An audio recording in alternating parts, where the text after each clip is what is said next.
মধ্যপ্রাচ্যের আকাশে আবারও বিস্ফোরণের আগুন।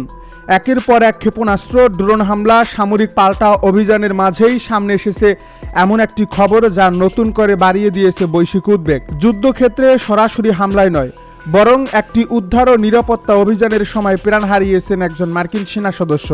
প্রশ্ন উঠছে, সংঘাত কি এখন এমন এক পর্যায়ে পৌঁছে গেছে যেখানে যুদ্ধক্ষেত্রের বাইরেও প্রতিটি অভিযান মৃত্যু ঝুঁকিতে পরিণত হচ্ছে? আর এই ঘটনার পর কি আরও কঠোর সামরিক পদক্ষেপ নিতে পারে ওয়াশিংটন? পুরো পরিস্থিতি এখন মধ্যপ্রাচ্যের নিরাপত্তা, আন্তর্জাতিক কূটনীতি এবং বৈশ্বিক অর্থনীতিকে নতুন করে অনিশ্চয়তার মুখে দাঁড় করিয়ে দিয়েছে। যুক্তরাষ্ট্রের সামরিক বাহিনীর তথ্য অনুযায়ী উত্তর ইরাকে ভূপাতিত একটি ইরানি ড্রোনের অবিস্ফোরিত অংশ নিরাপদে ধ্বংস করার জন্য বিশেষজ্ঞ দল কাজ করছিল। এমন ধরনের অভিযানে সাধারণত বিস্ফোরক নিষ্ক্রিয় করার অত্যন্ত সতর্ক প্রতিক্রিয়া অনুসরণ করা হয়, কিন্তু সেই নিয়ন্ত্রিত অভিযানের মধ্যেই হঠাৎ বিস্ফোরণ ঘটে। এতে ঘটনাস্থলেই প্রাণ হারান একজন মার্কিন সেনা সদস্য। সামরিক কর্তৃপক্ষ জানিয়েছে এই ঘটনার তদন্ত শুরু হয়েছে এবং বিস্ফোরণের প্রকৃত কারণ খতিয়ে দেখা হচ্ছে। এই ঘটনা এমন এক সময় ঘটল যখন মধ্যপ্রাচ্যে প্রতিদিনই নতুন সামরিক সংঘর্ষের খবর আসছে।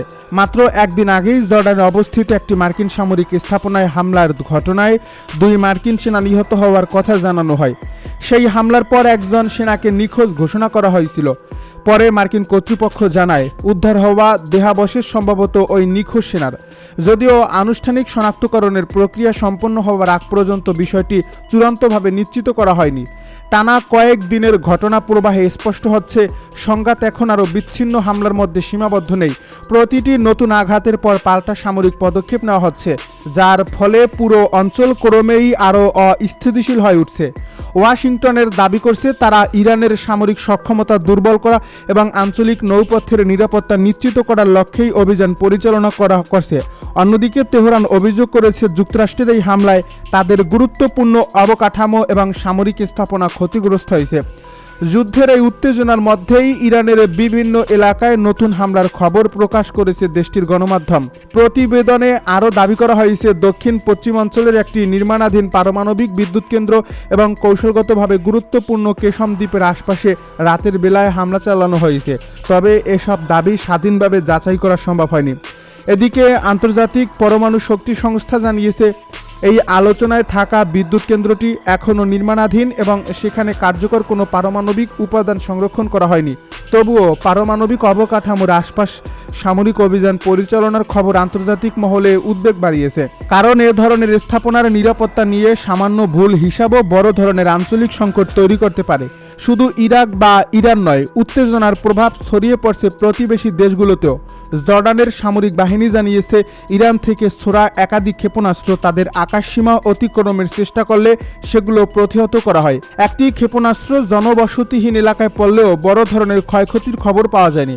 এরপর জর্ডান সরকার ইরানের কূটনৈতিক প্রতিনিধিকে তলব করে আনুষ্ঠানিক প্রতিবাদ জানায় এবং স্পষ্ট করে দেয় দেশের সার্বভৌমত্ব ও নিরাপত্তার প্রশ্নে কোনো আপোষ করা হবে না। ইসরায়েলও পরিস্থিতির উপর নিবিড় নজর রাখছে। দেশটির প্রতিরক্ষা বাহিনী জানিয়েছে জর্ডানের দিকে যাওয়া ক্ষেপণাস্ত্র বা সেগুলোর ধ্বংসাবশেষ যাতে তাদের ভূখণ্ডে আঘাত না হানে সেজন্য অতিরিক্ত প্রতিরক্ষামূলক ব্যবস্থা গ্রহণ করা হয়েছে। দক্ষিণাঞ্চলের ইলাট শহরের কাছাকাছি কিছু ধ্বংসাবশেষ পড়ার খবর পাওয়া গেলেও হতাহতের কোনো তথ্য প্রকাশ করা হয়নি। বিশ্লেষকদের মতে এসব ঘটনা প্রমাণ করছে যে বর্তমান সংঘাতের প্রভাব ধীরে ধীরে পুরো মধ্যপ্রাচ্যের নিরাপত্তা কাঠামোকে নাড়া দিচ্ছে। যে দেশগুলো সরাসরি যুদ্ধে জড়িত নয় তারাও এখন নিজেদের আকাশসীমা, সীমান্ত এবং গুরুত্বপূর্ণ অবকাঠামো রক্ষায় অতিরিক্ত সতর্ক অবস্থানে চলে যাচ্ছে। অন্যদিকে হরমুজ প্রণালীকে ঘিরেও নতুন করে উত্তেজনা তৈরি হয়েছে। ইরান দাবি করছে তাদের দেওয়া সতর্কবার্তা উপেক্ষা করার পর 2টি জাহাজ দুর্ঘটনার মুখে পড়ে। তবে এই ঘটনাটির বিস্তারিত তথ্য নিয়ে বিভিন্ন সূত্রে ভিন্ন ভিন্ন তথ্য পাওয়া যাচ্ছে এবং সব দাবি স্বাধীনভাবে নিশ্চিত করা সম্ভব হয়নি। হরমুজ প্রণালী বিশ্বের সবচেয়ে গুরুত্বপূর্ণ জ্বালানি পরিবহন রুটগুলোর একটি। প্রতিদিন বিপুল পরিমাণ অপরিশোধিত তেল ও প্রাকৃতিক গ্যাস এই নৌপথ দিয়ে আন্তর্জাতিক বাজারে পৌঁছায়। এর ফলে এখানে যে কোনো ধরনের সামরিক উত্তেজনা শুধু আঞ্চলিক নয়, বৈশ্বিক অর্থনীতির উপরও সরাসরি প্রভাব ফেলতে পারে। জ্বালানির দাম বৃদ্ধি, আন্তর্জাতিক বাণিজ্য বিলম্ব এবং শিপিং খরচ বেড়ে যাওয়ার আশঙ্কা ইতিমধ্যেই বিভিন্ন অর্থনৈতিক বিশ্লেষণে উঠে আসছে। যুদ্ধের পাশাপাশি বাড়ছে মানবিক ক্ষয়ক্ষতির আশঙ্কাও। যুক্তরাষ্ট্রের প্রকাশিত তথ্য অনুযায়ী চলমান সংঘাতে এখন পর্যন্ত 17 জন মার্কিন সেনা সদস্য নিহত হয়েছেন। অন্যদিকে ইরানের স্বাস্থ্য মন্ত্রণালয় দাবি করছে সাম্প্রতিক কয়েক সপ্তাহে দেশটিতে মার্কিন হামলায় অন্তত 50 জন নিহত এবং 5 শতাধিক মানুষ আহত হয়েছেন। তবে উভয় পক্ষের এসব সংখ্যার স্বাধীন আন্তর্জাতিক যাচাই সব ক্ষেত্রেই এখন পর্যন্ত সম্ভব হয়নি। সংঘাত দীর্ঘায়িত হওয়ার সঙ্গে সঙ্গে সাধারণ মানুষের জীবন আরও কঠিন হয়ে উঠছে। সীমান্তবর্তী এলাকায় নিরাপত্তার ঝুঁকি বেড়েছে, বহু মানুষ নিরাপদ স্থানে সরে যেতে বাধ্য হচ্ছেন, আর গুরুত্বপূর্ণ অবকাঠামো ক্ষতিগ্রস্ত হওয়ায় বিভিন্ন অঞ্চলের স্বাভাবিক জীবনযাত্রা ব্যাহত হচ্ছে। যুদ্ধের প্রভাব শুধু সামরিক ক্ষেত্রেই নয়, স্বাস্থ্য, পরিবহন, জ্বালানি এবং অর্থনৈতিক কার্যক্রমেও স্পষ্ট হয়ে উঠছে। এই তথ্য প্রকাশ করেছে মার্কিন সেন্ট্রাল কমান্ড বা সেন্টকম। ওয়াশিংটনের পক্ষ থেকে জানানো হয়েছে এই ঘটনাটি ঘটে একটি ঝুঁকিপূর্ণ বিস্ফোরক নিষ্ক্রিয়করণ অভিযানের সময়। বিস্ফোরকের ধরন এবং পুরো ঘটনার বিস্তারিত তদন্ত এখনও চলমান। নিহত সেনার পরিচয় তাৎক্ষণিকভাবে প্রকাশ করা হয়নি। এর ফলে ঘটনাটি নিয়ে বিভিন্ন মহলে আলোচনা শুরু হলেও আনুষ্ঠানিক তদন্ত শেষ না হওয়া পর্যন্ত অনেক প্রশ্নের উত্তর এখনও অজানা। এই ঘটনার মাত্র একদিন আগেই জর্ডানে যুক্তরাষ্ট্র সম্পর্কিত একটি সামরিক স্থাপনায় হামলার ঘটনায় 2 মার্কিন সেনা নিহত হওয়ার খবর প্রকাশিত হয়। মার্কিন সামরিক সূত্র জানায় ওই হামলার পরও একজন সেনার খোঁজ পাওয়া যায়নি। এরপরে ঘটনাস্থলে অনুসন্ধান চালিয়ে কিছু মানবদেহের অবশিষ্টাংশ উদ্ধার করা হলেও সেগুলোর পরিচয় শনাক্ত করতে ফরেনসিক পরীক্ষা চালানো হচ্ছে। এই ধারাবাহিক হতাহতের ঘটনাগুলো নতুন করে যুক্তরাষ্ট্রের সামরিক উপস্থিতি এবং নিরাপত্তা ব্যবস্থাকে নিয়ে প্রশ্ন তুলছে। কারণ সাম্প্রতিক সময়ে শুধু সরাসরি হামলাই নয়, বিস্ফোরক নিষ্ক্রিয় করার মতো উচ্চ ঝুঁকির মিশনেও প্রাণহানির ঘটনা ঘটছে। অর্থাৎ যুদ্ধক্ষেত্রে বিপদ এখন শুধু আক্রমণের মধ্যে সীমাবদ্ধ নেই, যুদ্ধের রেখে যাওয়া বিস্ফোরকেও সমানভাবে প্রাণঘাতী হয়ে উঠছে।